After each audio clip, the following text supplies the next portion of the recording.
Diabetes and hypertension are two non-communicable diseases that frequently coexist. Now, several studies have shown that raised blood pressure is common among people with diabetes than in the general population. Today on Health Talks, we shall be looking at the link between diabetes and hypertension and also get to know how to manage such conditions. I am James Comfort, and after this break, I will be right back with my guests for the day.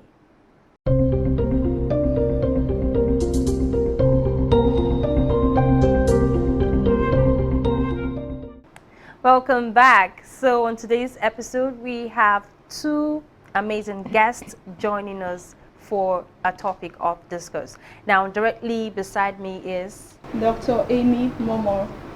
And beside her is Dr. Imoisili Udoka.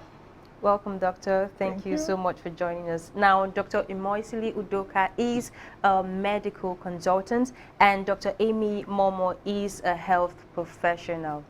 So together we shall be looking at a topic which is the link between diabetes and hypertension. So to begin with, I think we need to understand what hypertension is and also what diabetes is. Dr. Udoka? Okay. Like you said in your opening remark, both are non-communicable diseases. Okay. What that means is you cannot get it by sitting close to somebody or eating with a person or by association. Non-communicable. It cannot be contacted. Okay. Now, diabetes is a metabolic disease that has to do with either a lack of insulin or insulin resistance. And that's where we come about having type 1 and type 2. Okay. You know, in type 1, there's insulin. I think I should simplify what insulin is. It's the chemical produced by the body to take care of sugar. Okay. So in some persons, it is not available at all. And then in some others, they have it, but it's not working. Okay. Yeah. They have insulin, but it's not working. We've explained this in a simple manner like this, like having a key and a lock. The door is locked, but the key cannot open it. But there's a key available. You know, that's the really simple way we can explain insulin resistance. Insulin is there, but it's not opening the door, you know, to control sugar. Okay. And then the other person, the key is not available at all. No insulin. I think that's the simple way to for diabetes. What about hypertension? Now, hypertension can be explained as having a blood pressure higher than normal.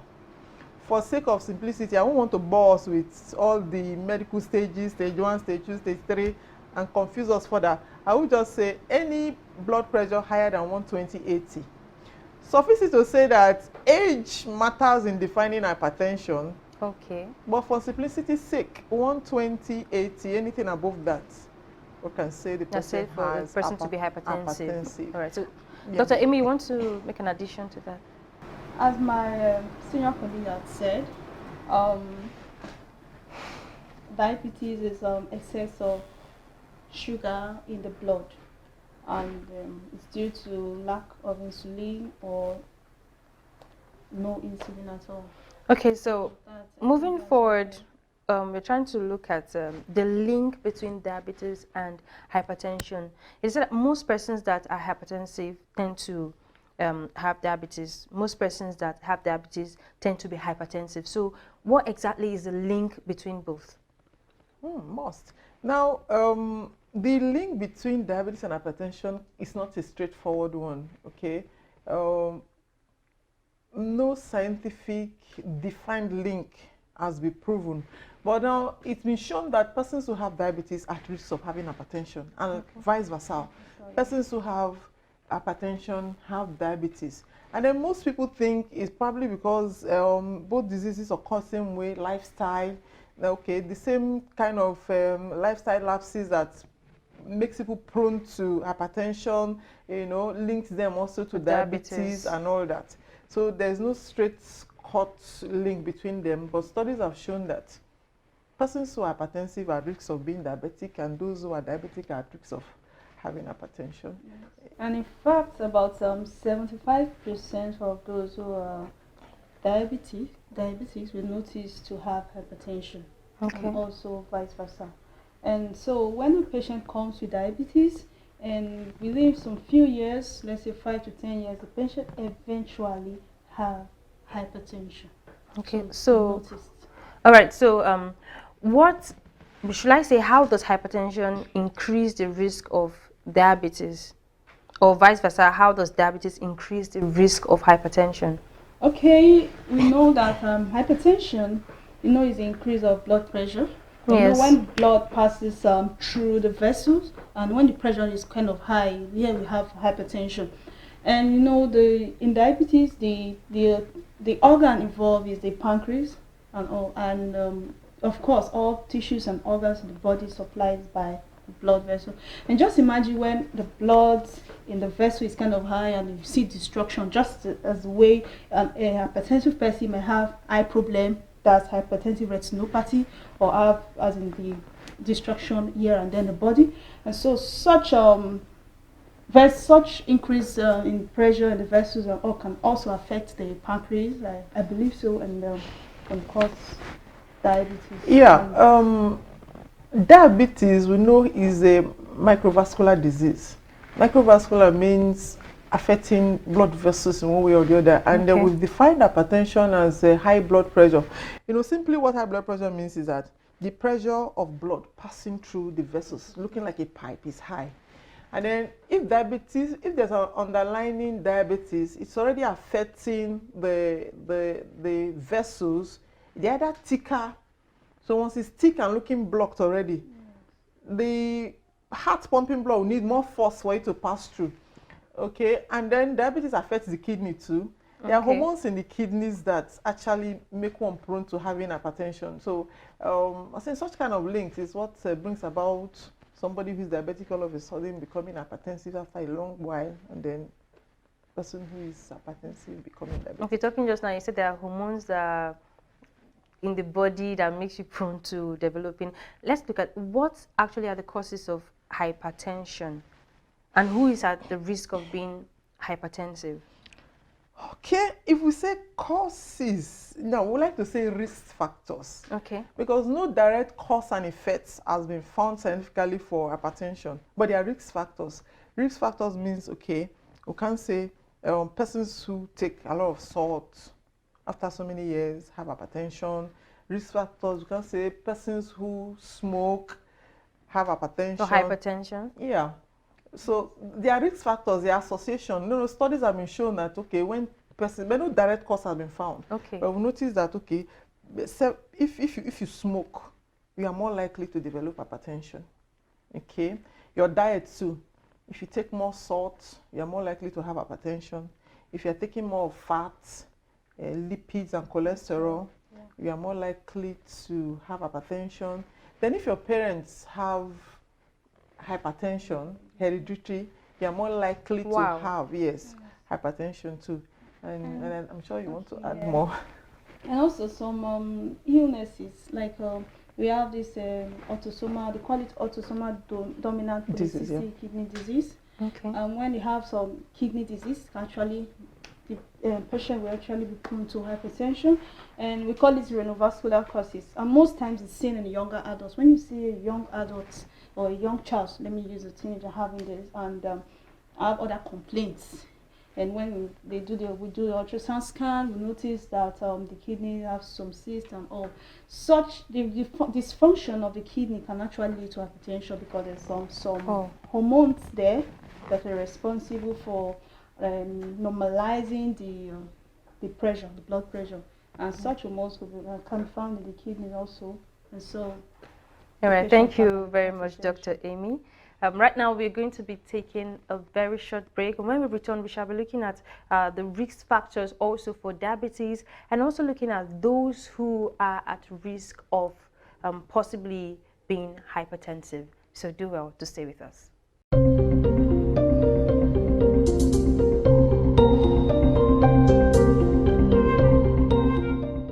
Welcome back. Now, before the break, we were looking at the risk factors of hypertension. But right now, doctor, we want to tell us who exactly is at the risk of being hypertensive. Does it have anything to do with the age factor, or is just restricted to thinking as you have heard people say, what are you thinking about when you think too much, or you're bothering yourself with so much stress and others, that's when you tend to be hypertensive as it were. So we need to clear the air on this. Wow. Like we said before, risk factors, age is actually a primary risk factor. The older you get, the more likely you are to develop, acquired hypertension. Okay. Some persons young, though, may develop hypertension from other, we call them secondary. Primary hypertension is again, you may get.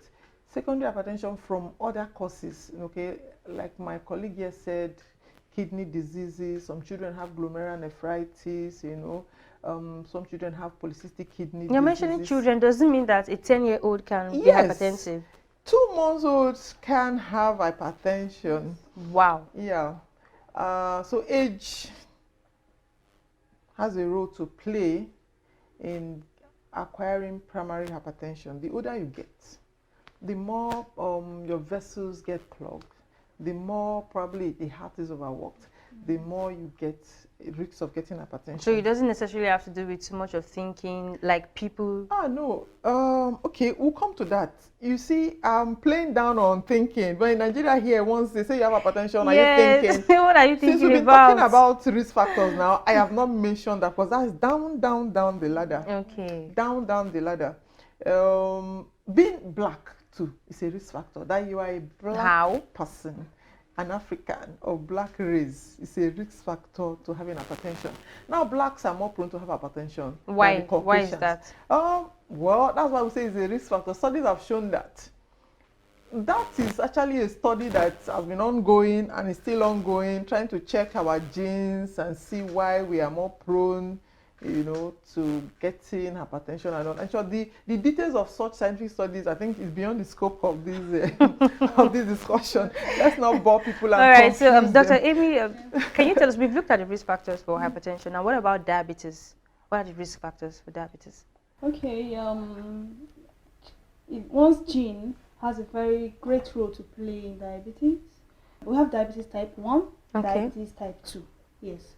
And so you can notice that a little child can actually have diabetes, most times type 1.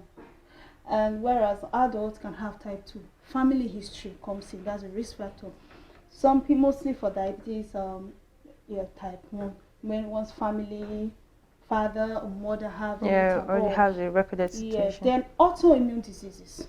There's some diseases we call autoimmune, meaning the body fighting against itself. Some people, when they have some specific autoimmune disease, it's actually a risk factor to having diabetes. For example, we have one called vitiligo. When the person's skin, the melanin is kind of face, or the person's skin gets kind of white. You see some people with this patchy white skin on their body, and all. It's an autoimmune disorder. And we also have others like hypothyroidism and others. What we notice is that the person's bodies, like antigens, or let's say the person's soldier, we call them in layman, the soldier fighting against infection or other things, the person's body fighting against itself. And so if such person have that sickness, the person might end up having diabetes. Meaning the body will fight against itself, killing these cells. This islet of Langerhans, and that is the cell in charge of this insulin, charge of mopping. Which is supposed to fight the glucose. So mopping the insulin, glucose, in. And so in that case, that person might have diabetes type 1. So as I said, autoimmune disorders can cause it. Then family history can also cause it. All right. So does having diabetes mean that I am at the risk of maybe other medical conditions? Yes, so many. Because what happens now is this: when one has diabetes, the body's immune system goes down, meaning the person might end up having let's say the soldiers in the body, I'm using that language, soldiers, the antigens, the antibody in the person's body cannot fight infections and other illnesses. So such person can have urinary tract infection, upper respiratory tract infection. Such persons can have injuries to like cellulitis, when we have some bad microorganisms affecting the person's body and all. The person can also have as we talked about, hypertension can come Yes. in, and some other heart disorders. And Said having diabetes opens you up to a whole lot of disorders. Okay. It's an immunocompromised. It can take you to an immunocompromised state, just like HIV patients do. You know, tuberculosis and all flying infections, because your body is now not able to defend yourself against infections. So the same way HIV persons are down with infection, person with diabetes has that risk factor too. Okay. You know, can affect the eyes. You see diabetic person going blind, affects the kidneys. You see them going having kidney failures. It affects the heart. You see them having heart failure. It affects almost every organ in the body. Some person's legs have been amputated because of diabetes. So it means diabetes is chronic? Yeah, it's a chronic disease. yes. Oh. It's a chronic disease. So how often should an individual check their blood sugar level? Okay, now I think we should, before we talk about it, we should talk about the symptoms. Okay. Diabetes, unlike hypertension, I'm sorry to take us back. We call hypertension a silent killer. It may actually not give you any sign until you get to the hospital and the doctor is checking your blood pressure and say, wow, your BP is high. You know, we've noticed some persons with hypertension sleep and don't wake up and they say, oh, a witch killed the person. It may actually be the BP went so high and all of a sudden a blood vessel in the brain busted and the person just passes on from there. We've seen some persons who tell you they were never hypertensive, they are having stroke. That's because it doesn't give you signs. So we urge everybody, please check your blood pressure often. Don't wait for any sign. It may not give you a sign. Then the signs of diabetes: excessive taste. If you're always feeling tasty, you want to drink water, you're always passing urine, you know, you are losing weight, you're always getting tired. I think those are signs that you should go and check your sugar level. Doctor, still talking about diabetes as it were, what are the warning signs for when an individual's blood sugar level is too low or it's too high? When the blood sugar is too high, as my colleague just talked about or told us now, the person have notices an increase in thirst, like wants to drink water every time. We call it polydipsia. Then always going to ease himself, 1 minute go. Okay, that means that when it's too high, it's just like the symptoms of diabetes as it were. Yes. So when it's too low, Okay. First of all, I'm going to tell you why it will be too low, because normally diabetes is what? High blood sugar. Okay. But when the patient starts taking the drugs to reduce this blood sugar, and it takes the drug so much or takes so overdose or didn't eat before taking the drug, the sugar can drop very low, and that's what we call hypoglycemia. so is it actually a challenge when your blood sugar is too low? Yes. So because It's a challenge because you know, we say high blood sugar now kills you slowly. Like we said, it can affect your heart slowly, affecting your eyes and all that. But low sugar can kill you now as you're standing there. Yes. Somebody with low sugar can just fall down, and if you don't act fast, the person is gone. Yes. So it's actually more dangerous to have low sugar. Dangerous. And how you know about this is that the person gets weak and agitated. Okay. Thereafter, person sweats, and start losing consciousness, start getting confused, and he just slumps on the ground. All right. So are there long-term complications for those who have diabetes as it were? Yeah. Almost everything we've been talking about are long-term complications of diabetes. You know, the renal issues, kidney failures, the hypertension, the retinopathy, blindness, glaucoma. So which means at the early stage, it can only be diagnosed when you go for a test? Yes. At the early stage, it's just the symptoms of, okay, you are going to pass urine, you are tasty, you are always hungry, you are always eating, you are losing weight. Okay. Those are the things it will give to you. But long term, and then why we worry is that most times the complications of diabetes are difficult to treat, difficult to reverse. So we encourage everybody, check your sugar. If you notice it's early, start controlling it. Right. Before. So, talking about curative, like you said, difficult to treat, but can it be cured completely? So far, we control diabetes. We can't cure it. You control the sugars to reduce the complications. They cannot be cured. Wow. We don't talk about cure for the sake of this presentation. We don't talk about cure for hypertension nor diabetes. Okay. They are diseases that can be controlled. Okay, so what are the lifestyle recommendations for this treatment for someone who is hypertensive or someone who has diabetes?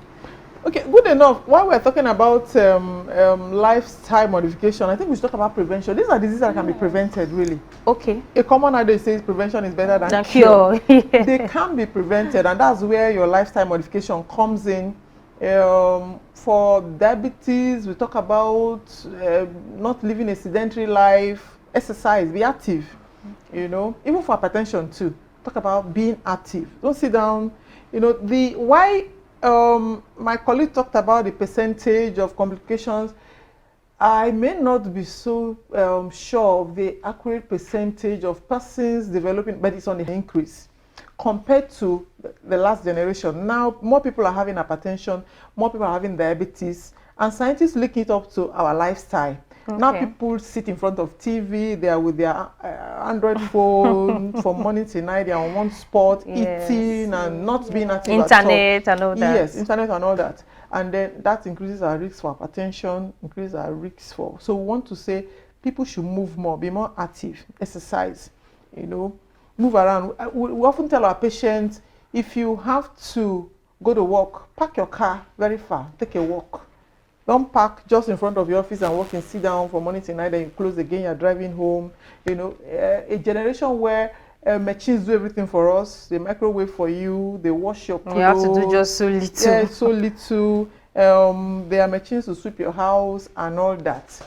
So we want to advise persons to be more active. Now, another lifestyle modification we'll talk about is the kind of food you eat. Obesity is actually a risk for hypertension and for diabetes. Okay, so if you're active, the tendencies of being obese is reduced. Then the kind of food you eat, instead of eating more of refined, canned, packaged food, we advise you to go natural. Fruits, vegetables, instead of canned drinks everywhere, hamburgers and all that. And smoking, cut down on smoking, cut down on alcohol. Am I forgetting anything, Doc? No. All right. I think, fats, yeah, okay. Cut down on fat. Okay. And then we always advise people, instead of frying, boil. Because more of fatty things and oil and frying and all that actually increases level frying of and all that. So, all right, thank you so very much, Doctor. It has been quite an educative session, I must confess. Thank you so very much for joining us on the program. I'm sure that you had quite an educative moment. Now, as we have heard and as we have been told, maintaining a healthy lifestyle is something that we should and can do. And then this is where we will be drawing our curtains for the day. I am James Comfort, and I will always say that health is wealth. So ensure that you treat it with utmost priority. Thank you and see you next time.